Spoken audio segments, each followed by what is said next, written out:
Hello বন্ধুরা, আজকে আরেকটি নতুন ব্লগে তোমাদের সবাইকে জানাই স্বাগতম। আশা করি তোমরা সবাই ভালো আছো, আমিও ভালো আছি। পুরুলিয়া ট্রিপের প্রথম এপিসোড আশা করি তোমাদের ভালো লেগেছে। আজকের পুরুলিয়া ট্রিপের দ্বিতীয় এপিসোড, ভিডিওটি শেষ পর্যন্ত দেখতে থাকো। আশা করি ভিডিওটি তোমাদের ভালো লাগবে। ভালো লাগলে লাইক, কমেন্ট, শেয়ার ও সাবস্ক্রাইব করতে পারো। পুরুলিয়া ট্রিপের প্রথম এপিসোডের ভিডিওটি আমাদের বাড়ি থেকে মানে কলকাতা থেকে নিয়ে জয়পুর ফরেস্টের ভেতরে যে ব্রিটিশ ইয়ারড্রাম রয়েছে অতদূর পর্যন্ত ভিডিওটি আশা করি তোমরা দেখেছো। তো আজকে ভিডিওটি রয়েছে পুরুলিয়া ট্রিপের দ্বিতীয় এপিসোড, মানে ব্রিটিশ ইয়ারড্রাম থেকে নিয়ে পুরুলিয়া অযোধ্যা পাহাড়ের পদদেশে মানে বাঘমুন্ডি, যেখানে আমাদের হোমস্টে বুকিং আছে, অতিথি হোমস্টে, ওখান পর্যন্ত আজকে ভিডিওটি রয়েছে। আমরা এসেছি ওই দিক, চাঁতালের ওই দিক থেকে, ইয়ারড্রামের ওই দিক থেকে, আর বেরাচ্ছি হচ্ছে অন্য রাস্তা দিয়ে। গুগল ম্যাপে এই দিক থেকেই দেখাচ্ছে। তো এই দিকের রাস্তাটা আবার অন্যরকম আছে। এদিকে মধ্যখান দিয়ে মাটির রাস্তা, আর দুদিকে গাছ রয়েছে, আর হেভি সেভি অফ রোডিং রয়েছে। আবার এখান থেকে আবার উঁচু নিচে রাস্তা রয়েছে। আমরা উঁচুতে রয়েছি, এইদিকে মানে স্লপ নিচের দিকে চলে গেছে, মনে হচ্ছে পাহাড় থেকে যেন নামছি। এই জায়গাটা দেখ কত উঁচু থেকে নিচে নামা হচ্ছে, দেখ।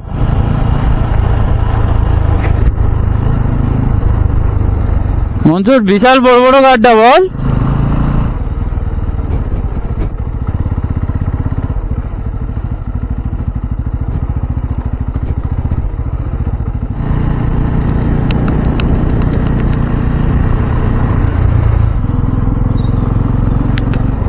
ইয়ারড্রাম থেকে অনেকটা রাস্তা অফরোডিং করে আসার পর অবশেষে এরকম একটা ভালো রাস্তা মিললো। এখান থেকে দেখাচ্ছে বাঘমুন্ডি দেখাচ্ছে 152 কিলোমিটার, আর যেতে সময় লাগবে দেখাচ্ছে 3 ঘন্টা 44 মিনিট। এখন ঘড়িতে সময় 10টা বেজে 8 মিনিট। তো দেখা যাক, আমরা মানে যেরকম স্কিম করেছিলাম তার থেকে অনেক আগে আছি, সময়ের থেকে অনেক আগে আছি। আমরা সকালেতে মানে বাড়ি থেকে বেরোনোর পর 100 কিলোমিটার টানা মানে স্ট্রেচ টেনে দিয়েছিলাম, যেটা আমার মানে প্রথমে প্ল্যানিং ছিল, যেটা যে বাড়ি থেকে প্রথমে টেনে দেবো হচ্ছে আরামবাগ, দেন তারপরে হচ্ছে 60-70 কিলোমিটার পর একটা করে স্টপ দেবো। তো সেটা না, আমার একটা বন্ধু 125 SP চালায়, তো ও বলেছিল যে 70 কিলোমিটার অন্তর ব্রেক দিতে হবে ভাই। তো ওই জন্য বাড়ি থেকে প্রথমে চাপাডাঙ্গার স্টপটা সেকেন্ড প্ল্যানিংয়েতে ওটা ঠিক করেছিলাম। দেন তারপরে তো সেই প্রথম প্ল্যানিংটাই হলো। দেন চলো, কোনো অসুবিধা নেই, সেটা হয় ভালোর জন্যই হয়। তবে আমার বাড়ি থেকে চাপাডাঙ্গা প্রায় 100 কিলোমিটারের কাছে। আমরা বাড়ি থেকে 2 ঘন্টার মধ্যেই পৌঁছে গেছি। এই যে রাস্তাটা এদিক থেকে ভি শেপে যেটা এলো, ওই রাস্তাটা হচ্ছে বিষ্ণুপুরের ভেতর দিয়ে আছে, বিষ্ণুপুর টাউনের ভেতর দিয়ে। আমরা মানে জয়পুর ফরেস্ট থেকে যে রাস্তাটা আসছিলাম ওইটা ওই দিক থেকে যাচ্ছে, গিয়ে এই রাস্তা গিয়ে ভি শেপে গিয়ে মিলছে, আর ওই রাস্তায় ঘুরে এই দিক থেকে এসে যাচ্ছে। আর অফ রোড, ওইটা ছিল মাটির অফ রোড, প্রকৃতির অফ রোড, আর এটা হচ্ছে মানুষের তৈরি অফ রোড।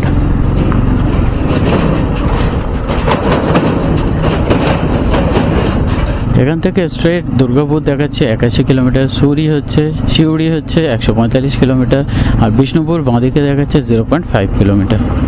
যাক, অনেকক্ষণ পরে একটা ভালো রাস্তা আবার পাওয়া মিলল।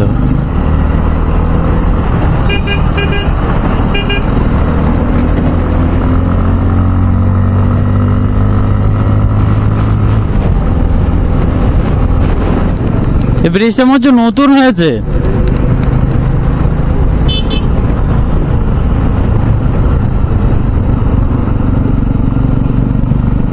এখান থেকে স্ট্রেট বাঁকুড়া দেখাচ্ছে 34 কিলোমিটার, আসানসোল দেখাচ্ছে 101 কিলোমিটার, আর রায়গঞ্জ দেখাচ্ছে 83 কিলোমিটার। আমরা গুগল ম্যাপ দেখে আসছিলাম, ওই চাঁতাল থেকে গুগল ম্যাপ মেরেছিলাম, একটা কোন গ্রামের ভেতর দিক দিয়ে রাস্তা দেখিয়েছিল। মানে রাস্তা 4 চাকা যাওয়ারই রাস্তা আছে, কিন্তু গ্রামের ভেতর দিয়ে এসছে। তো অনেকটা রাস্তা আসার পর, ভাঙাচোরা রাস্তা আসার পর এরকম একটা রাস্তা পাওয়া গেছে।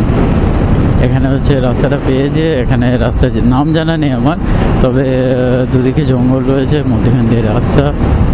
দুদিকে জঙ্গল থাকলে বেশ মানে বাইক চালাতে ভালো লাগে, ছাওয়া থাকে, গায়েতে ঠান্ডা ফিল হয়, ভালো লাগে। নাকাই জুরু জায়গাটার নাম হচ্ছে নাকাই জুরু। বেলা বাড়ার সাথে সাথে গরমও বাড়ছে, তাই নাকাইজুরুতে একটা মিষ্টির দোকান দেখে আমরা দাঁড়ালাম। ওখানে আমরা টক দই খেলাম ও ওআরএস জল খেলাম। আর চোখে মুখে জল দিয়ে নিজেরা একটু ফ্রেশ হয়ে নিলাম।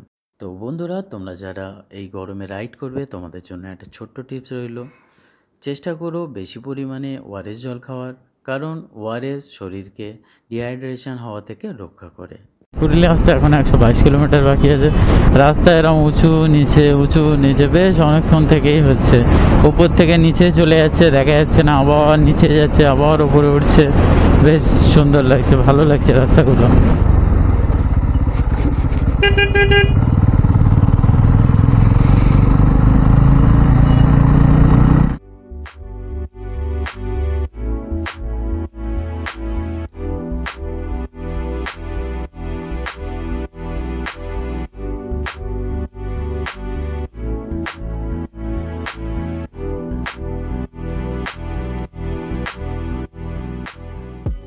আবার নিচের দিকে যাচ্ছে, নিচে যে গাড়িগুলো আছে দেখা যাচ্ছে না।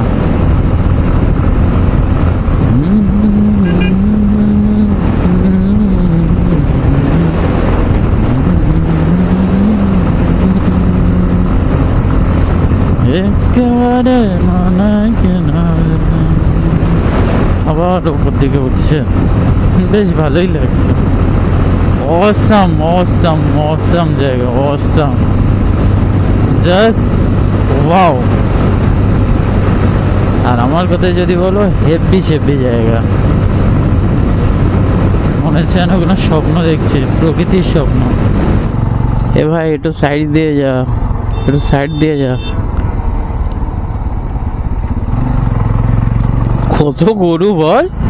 বাড়ি থেকে 219 কিলোমিটার আসার পর সেই দূরে পাহাড়ের রেঞ্জ দেখা মিলল। অসম অসম, জাস্ট লাইক অসম। খুবই সুন্দর ভিউ, দূর থেকে পাহাড়ের রেঞ্জগুলো দেখা যাচ্ছে, খুব সুন্দর।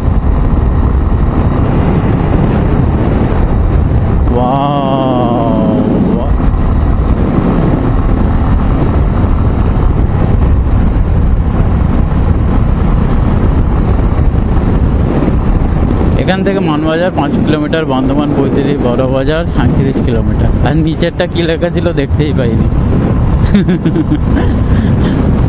আমরা জাস্ট পুরুলিয়া ডিস্ট্রিক্ট এন্টার করার আগে, কিছুটা আগে, খুব ঘুম পাচ্ছিল, চোখ জুড়ে যাচ্ছিল, কারণ দুরাত ঘুম হয়নি আগের দুরাত। আর আসার আগে তো জানোই, যারা মানে ভ্রমণ পিপাসু তারা তো জানোই যে আগের দিন রাতে ঘুম হয় না।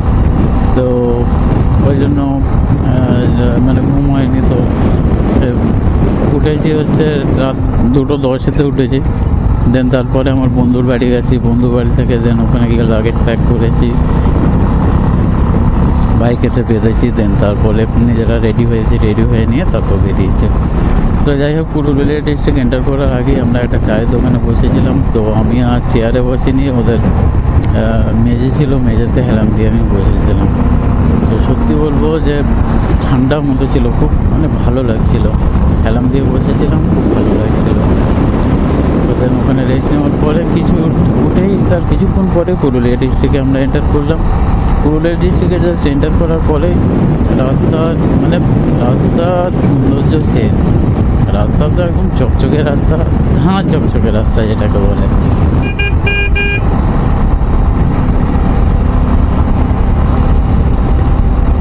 जब से जाना कि अब न सोचेंगे फिर कभी भी तुम्हें, दिल ने कोई बहाना कर दिया।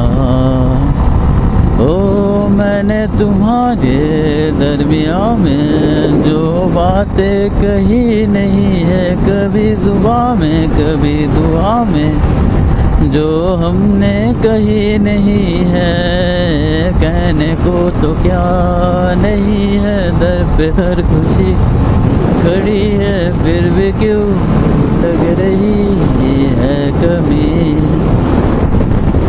अनजाना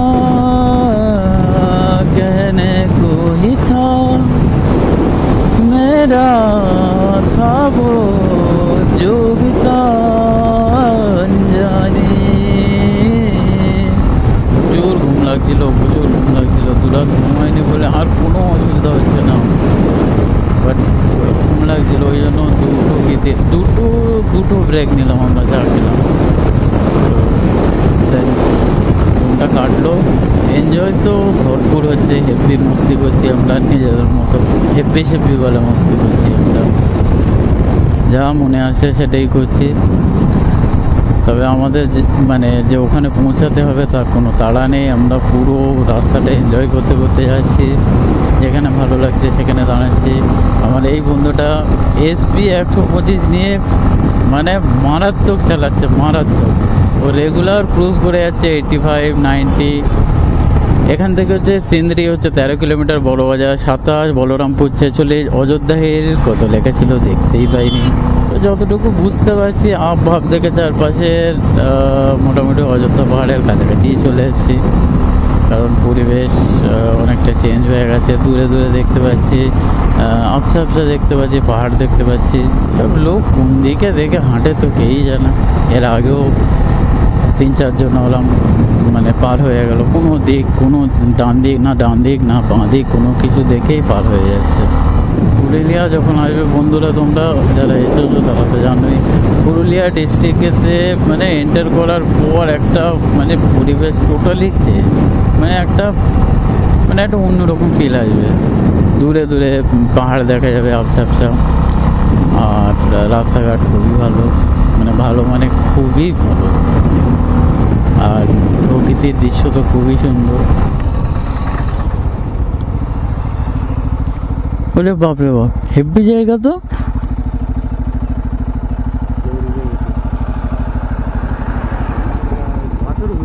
হ্যাঁ,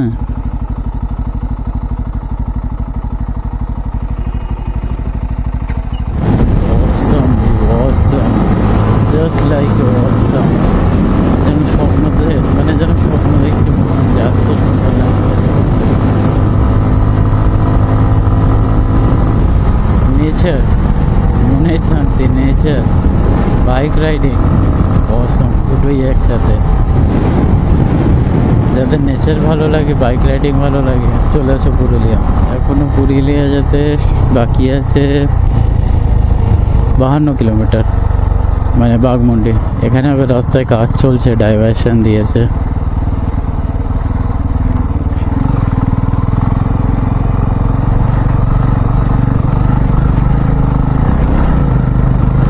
तुमसे ही तुमसे हर बात है जब तुम। যত বাঘমুন্ডির দিকে মানে অযোধ্যা পাহাড়ের দিকে এগিয়ে যাচ্ছি, তত যেন প্রকৃতির সৌন্দর্য আরও বেড়ে চলেছে। কি সুন্দর দেখো, দুদিক থেকে মানে বড় বড় গাছ সব মানে একের উপরে আর একটা চেপে আছে, আর খুব সুন্দর ছাওয়া দিয়েছে, ভালো লাগছে। এত রোদেতে, এত গরমেও কিছু মনে হচ্ছে না। এটা কেমনই জিনিস, মাদার নেচার। কি সুন্দর সুন্দর দুদিকে মাটির ঘর রয়েছে, বেশ মানে সব একই টাইপসেরই কালার করা মাটির ঘরগুলো, বেশ দেখতে খুব সুন্দর লাগছে। ক্যামেরায় জানি না যে দেখা যাচ্ছে কিনা, ওই যে দূরে আই থিঙ্ক মানে মনে হচ্ছে ওটা অযোধ্যা পাহাড় হতে পারে, আমার জানা নেই। তো খুবই সুন্দর লাগছে, মানে আবছা হয়ে আছে, ক্যামেরায় আসছে কিনা বলতে পারবো না।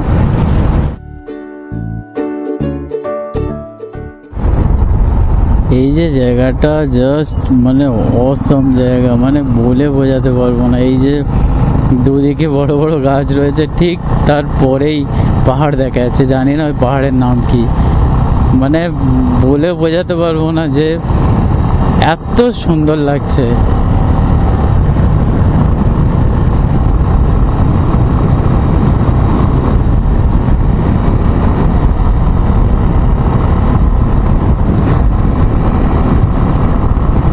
তো বন্ধুরা, এখন সময় ঘড়িতে 3:02, আর আমরা অতিথি গেস্ট হাউসের সামনে চলে এসেছি, যেটা আমরা বুক করেছিলাম। এখান থেকে আমাদের বারবার ফোন করা হয়েছিল।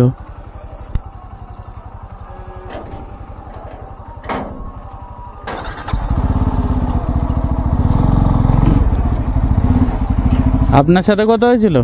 আপনার সাথে কথা হয়েছিল?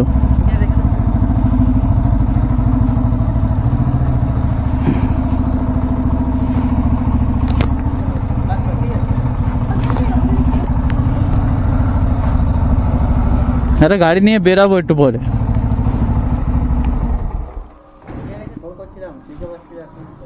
ফোন সুইচ অফ তো, চার্জ শেষ হয়ে গেছে, খেয়াল করিনি চার্জ শেষ হয়ে গেছে। আপনার সাথে কথা হচ্ছিল। আমরা জাস্ট কিছুক্ষণ আগেই পৌঁছালাম অতিথি হোমস্টেতে। তো আমাদের বুকিং আছে হচ্ছে এসি রুম, তো ওটা 5টার সময়, মানে 5টা পর্যন্ত চেক আউট আছে। তো দেন তারপরে আমাদের বলছে 6টা-7টার দিকে আমরা পেয়ে যাব। তো আমাদেরকে মানে ততক্ষণের জন্য এই রুমটা দিয়েছে। এখানে আছে, এখানে বেডেড বেড, এটা ডাবল বেডেড বেড, এটাও ডাবল বেডেড বেড, এখানে একটা বাথরুম আছে, এখানে আছে কিচেন, যারা ফ্যামিলি আসতে পারবে তাদের জন্য বেশ ভালোই জায়গা আছে।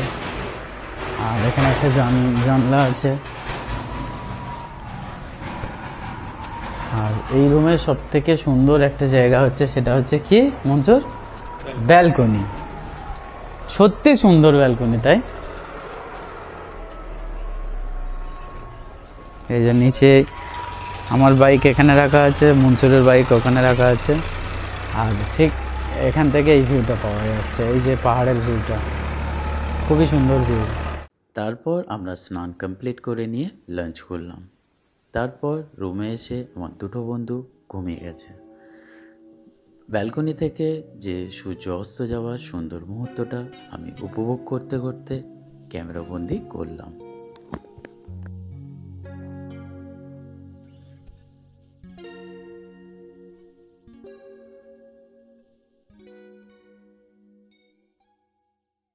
সন্ধ্যাবেলা স্ন্যাক্স কমপ্লিট করে নিয়ে আমরা 3 বন্ধু বেরিয়ে পড়েছি মুখোশ গ্রামের উদ্দেশ্যে। এদিক ওদিক ঘোরাফেরা করে ফুচকা ও চা খেয়ে নিয়ে কিছুক্ষণ পরে আমরা হোমস্টেতে ফিরে আসলাম। হোমস্টের ছাদে আমরা 3 বন্ধু ও হোমস্টে ওনারের ছেলে অনেকক্ষণ জমিয়ে আড্ডা দিলাম। তারপর ঠিক রাত 10:30 নাগাদ আমরা ডিনার কমপ্লিট করে নিয়ে রুমে ফিরে আসলাম। আমরা যে যার ফোন চার্জে দিয়ে গায়ে ব্যথার ওষুধ খেয়ে নিয়ে তাড়াতাড়ি শুয়ে পড়লাম, কারণ পরের দিন সকালে ব্রেকফাস্ট করার পর অযোধ্যা পাহাড়ের সাইট সিনের উদ্দেশ্যে বেরাতে হবে। তো বন্ধুরা, ভিডিওটি শেষ পর্যন্ত দেখার জন্য ধন্যবাদ। আশা করি ভিডিওটি তোমাদের ভালো লেগেছে। ভালো লেগে থাকলে লাইক, কমেন্ট, শেয়ার ও সাবস্ক্রাইব করতে পারো। পুরুলিয়া ট্রিপের 3 নম্বর এপিসোড খুব তাড়াতাড়ি আমার চ্যানেলে আসতে চলেছে, তো দেখতে থাকো, ভালো থাকো।